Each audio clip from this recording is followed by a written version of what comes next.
short while ago, when the news broke out that Jack Dorsey, who is the CEO of Twitter, has decided to step down, there is a lot of discussion around many things, why it happened, what happened all of a sudden, because Jack Dorsey is synonymous with the company called Twitter.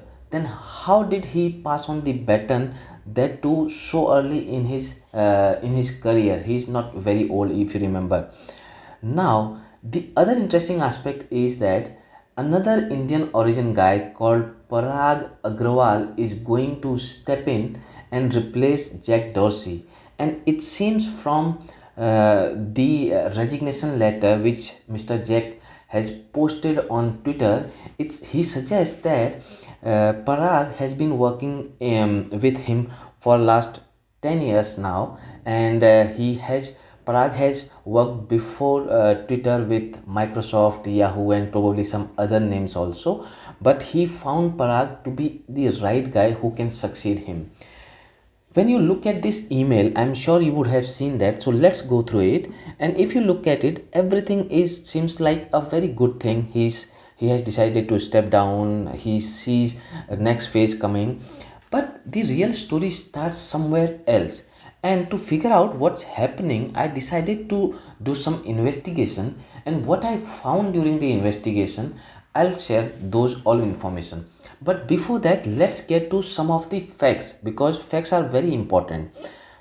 In pursuit of this information and to do some investigation, I decided to look at the Twitter ownership, who owns how much of Twitter.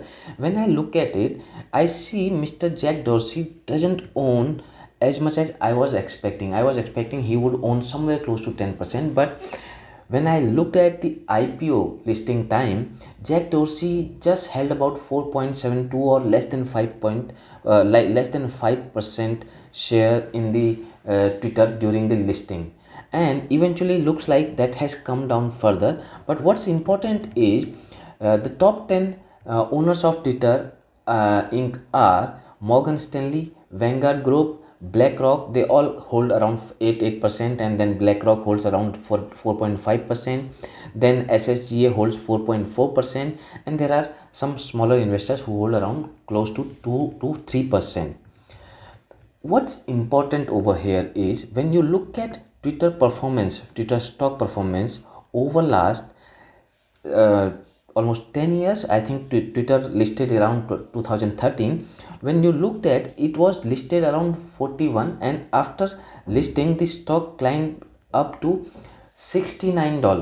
$69 in just how many months? Just 2 months. From that $69, the stock is still below that price, and that tells you something was not up with the Twitter company. Though when you are living and loving this Twitter world, it appears like the whole world is in Twitter itself, but when you start investigating things, you will get to know that. So from $69 in 2014 January, the stock has come down to about $46 now.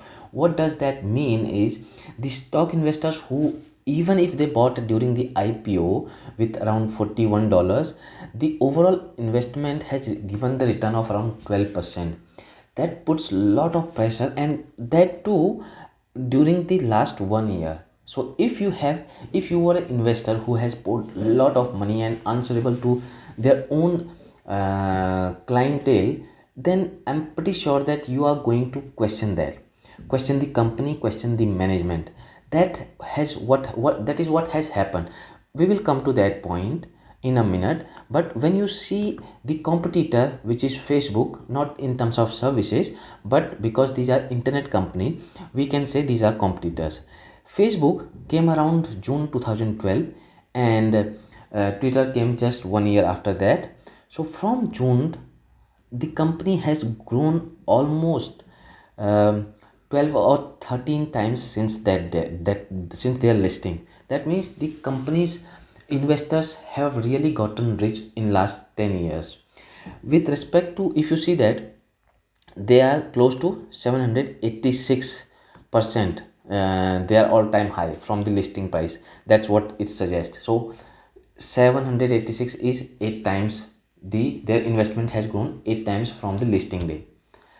Now you would understand what was the pressure, which you don't see up in the openly discussed. That shows why Twitter investors might have looked for some difficult answers from Jack Dorsey, and under pressure, Jack Dorsey had no option but to leave that space, because in any case, the large investors are going to demand his resignation anytime. So it is better to leave that space open for a new person. In fact, in 2020, there was a huge effort to oust Mr. Jack Dorsey after a hacking attempt where about 130 high-profile Twitter accounts were compromised, including Mr. Elon Musk, Barack Obama, or maybe Amazon CEO Jeff Bezos. All their accounts were hacked. That put a lot of pressure on Twitter CEO to leave that space vacant. And there are other lot of other challenges Twitter was facing. For example, on the aspect of bots working in Twitter environment, no transparency at all in the company, how it operates.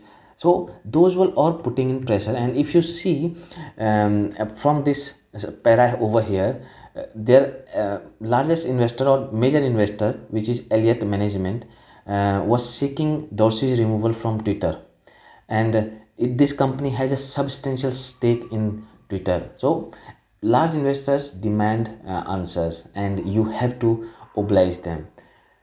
So let's see where the story goes and how Parag Agrawal takes Twitter forward, because that's going to be another challenge for him, because Twitter has been in the controversy, and if Twitter is away from controversy, then probably it becomes too boring a platform.